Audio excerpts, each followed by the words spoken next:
Hi friends, good morning, good afternoon, good evening.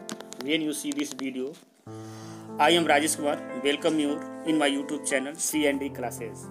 Friends, we have selected the topic reading comprehension. In reading comprehension, we have to discuss about the passage. And before starting, I have suggested you, and it is the last topic of my reading skill. And in reading skill, I try to understand which kinds of we have to get good mark in comprehension.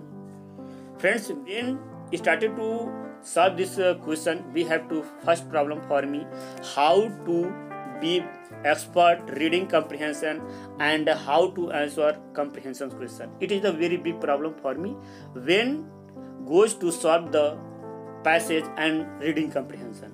Before starting it, I want to suggest you and you try to understand the definition of this comprehension. Reading comprehension is the ability to process to text, understand its meaning and the integrate with what the reader already known. Actually, it is about understanding what you read.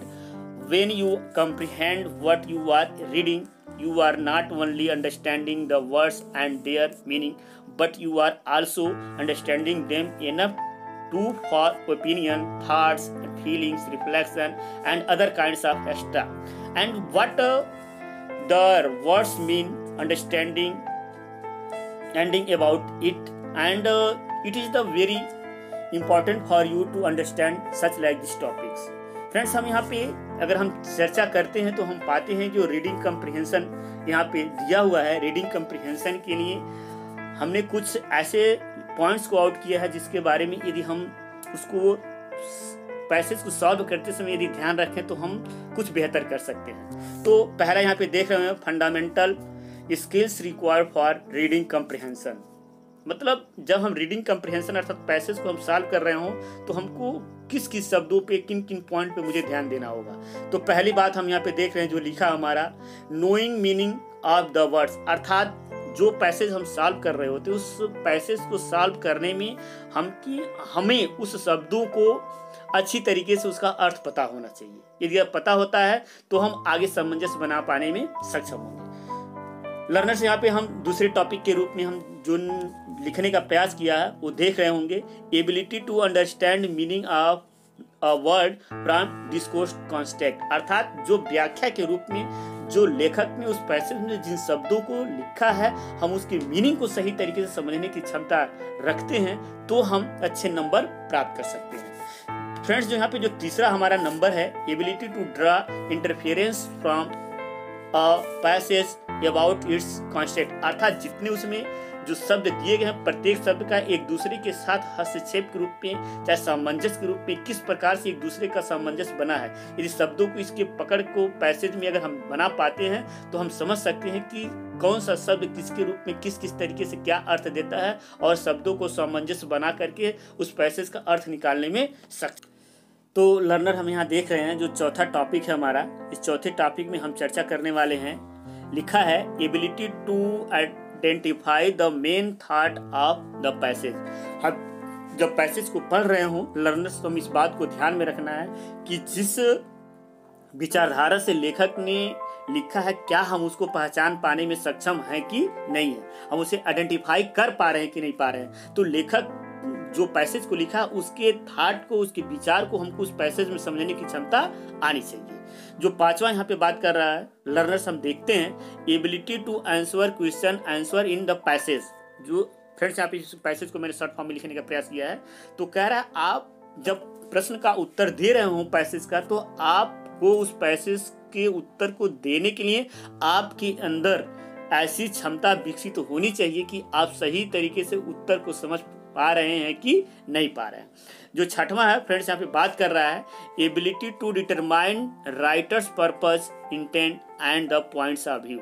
जब आप उस passage को पढ़ रहे हो तो आप दृढ़ निश्चितता के साथ लेखक के उद्देश्य, इरादा और कह सकते हैं पॉइंट ऑफ व्यू, जिस विचारधारा से लिखा गया है उसको समझ पा रहे हैं कि नहीं पा रहे हैं। तो ये समझना बहुत जरूरी है कि लेखक का विचार, उद्देश्य, इरादा, उसका जो पॉइंट ऑफ व्यू हम समझने में सफल होंगे तो हम सही तरीके से हम पैसेज को सॉल्व करने में सफल होंगे।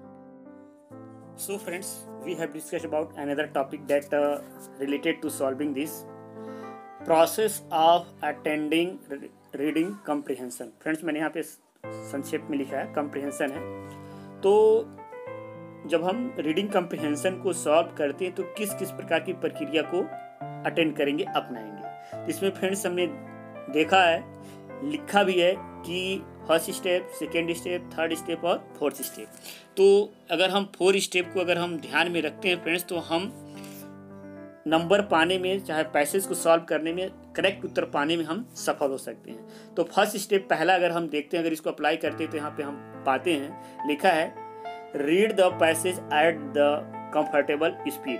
फ्रेंड्स, हमारे पास टाइम मैनेजिंग की बहुत चुनौती होती है। उस कंडीशन में हमें अपनी स्पीड को प्रॉपर रख करके एक कंफर्टेबल जोन में रह करके पैसेज को पढ़ना चाहिए, ताकि पैसेज को प्रॉपर ऊपर से नीचे लेकर के एक क्रम से सही तरीके से अर्थ को समझते हुए पढ़ें, ताकि स्पीड से पढ़ लें, अर्थ न समझ में आए। तो इतना स्पीड होना चाहिए कि प्रत्येक शब्द की मीनिंग को हम अपने मन में समझ सकें। दूसरा स्टेप की अगर हम बात करते हैं तो लिखा है summarise at the content of each passage in your own words. अर्थात जब हम पैसेज को पढ़ रहे होते हैं तो पैसेज के पढ़ने के साथ साथ स्पीड इस कदर हो कि हम उसको अपने शब्दों में, पूरे पैसेज को अपने शब्दों में एक उसका सारांश निकाल सकें। यदि हम उसके सारांश निकालने में सक्षम होते हैं तो हम कहीं न कहीं बेटर तरीके से हम पैसेज को सॉल्व कर सकते हैं। तो लर्नर्स, यहाँ पे थर्ड स्टेप की हम बात करते हैं। थर्ड स्टेप में देख रहे होंगे लिखा हुआ है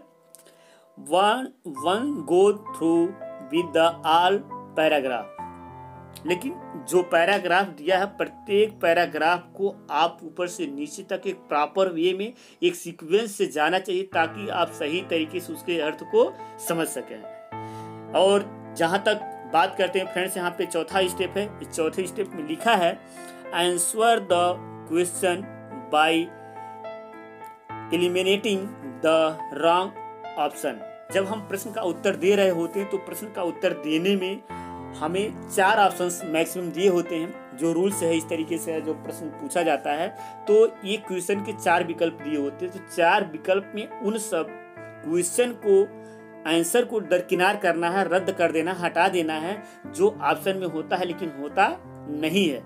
तो हमें सही उत्तर चुन करके हमें बाकी के जो बेकार क्वेश्चन है, जो गलत क्वेश्चन के अर्थ जो ऑप्शन दिए हैं उसको हटा देना चाहिए। तो इस तरीके से हम देख रहे हैं फ्रेंड्स, हम जब आंसर कर रहे हों तो इन 4 स्टेप को अगर हम फॉलो करते हैं तो 4 स्टेप में हम कहीं न कहीं हम कुछ बेहतर कर सकते हैं। तो इस 4 स्टेप को ध्यान में रख करके हम पैसेज को सॉल्व करें।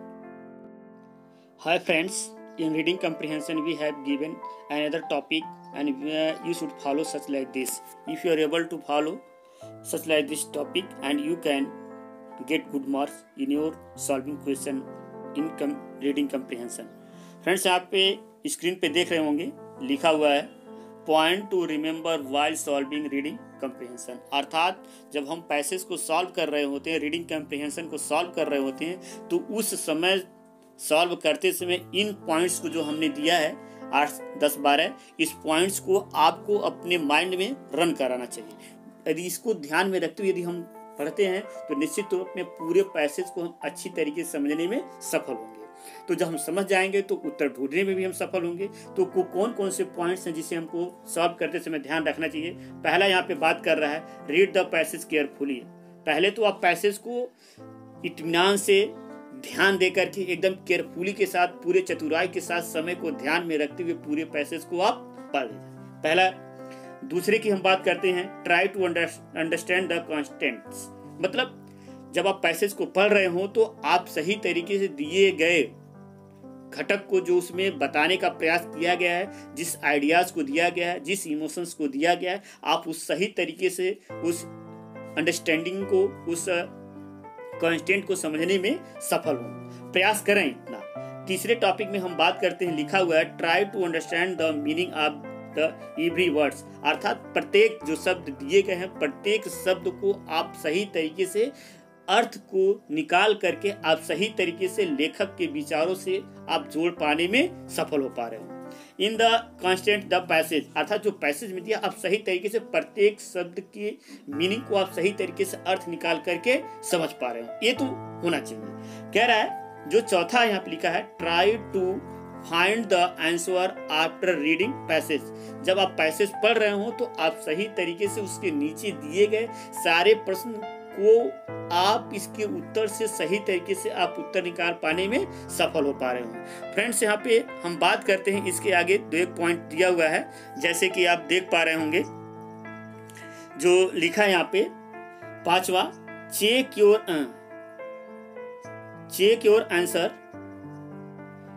Your answer before writing them. अब ये नहीं कि आपने पैसेज पढ़ लिया, अब पैसेज पढ़ करके आपने समझ लिया और तुरंत लिखना प्रारंभ, नहीं, अगर ऐसा करेंगे तो हम गलती कर सकते हैं। तो जब हम उत्तर दे रहे हो तो उससे पहले आप चेक कर लीजिए, देख लीजिए कि क्या जो मैंने पैसेज पढ़ने के बाद जो क्वेश्चन पढ़ा है क्या सही तरीके से उसका उत्तर है कि नहीं, पहले ये श्योर हो लें, उसके बाद से तब जा करके आप उसका क्या करें, उत्तर दें।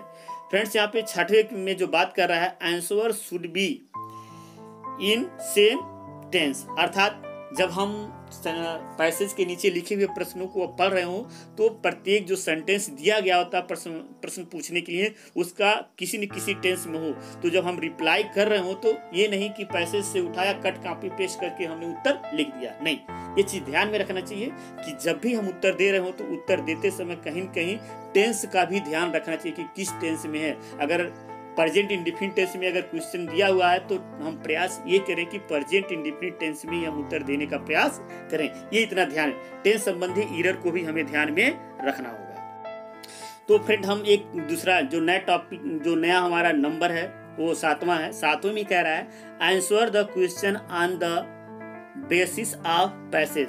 फ्रेंड्स यहाँ पे जो मिस्टेक हो गया, सेसिस हो गया है, बेसिस ऑफ पैसेज। आप जब उत्तर को दे रहे होते हैं तो आप उत्तर देते समय ये नहीं है कि अपने ओपिनियन को रख करके दें, नहीं, जिस पैसेज को बेस्ड बना के क्वेश्चन पूछा गया हो आप प्रयास ये करें कि आप पैसेज की दृष्टिकोण से उत्तर दें, ना कि आपकी विचारधारा में। कभी ऐसा भी होता है कि कभी कभी जो पैसेज दिया होता है हमारी विचारधारा से मिलता जुलता है तो हम पैसेज की विचारधारा से नहीं, हम अपनी विचारधारा से हम क्या कहते हैं उत्तर को दे देते हैं। तो नहीं, हमेशा बेस्ड किस पे होना चाहिए, पैसेज के बेसिस पे, चाहे पैसेज के सेंस पे हमको उत्तर देना चाहिए।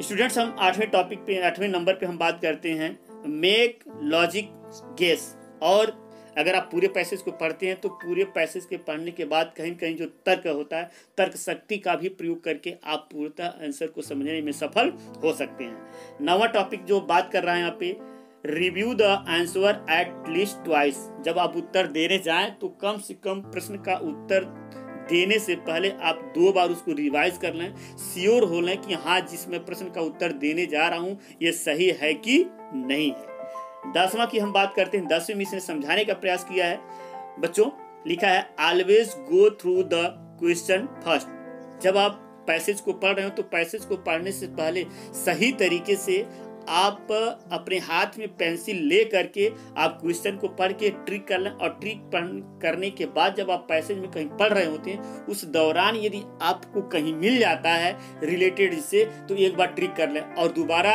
इसकी क्वेश्चन को पढ़ के पुनः एक बार अर्थ निकाल लेते हैं, तो कहीं कहीं आप इस तरीके से बच सकते हैं कि पहले प्रश्न को पढ़ने के बाद ही पैसेज को पढ़ें तो आप सही तरीके से उत्तर पाने में सफल होंगे।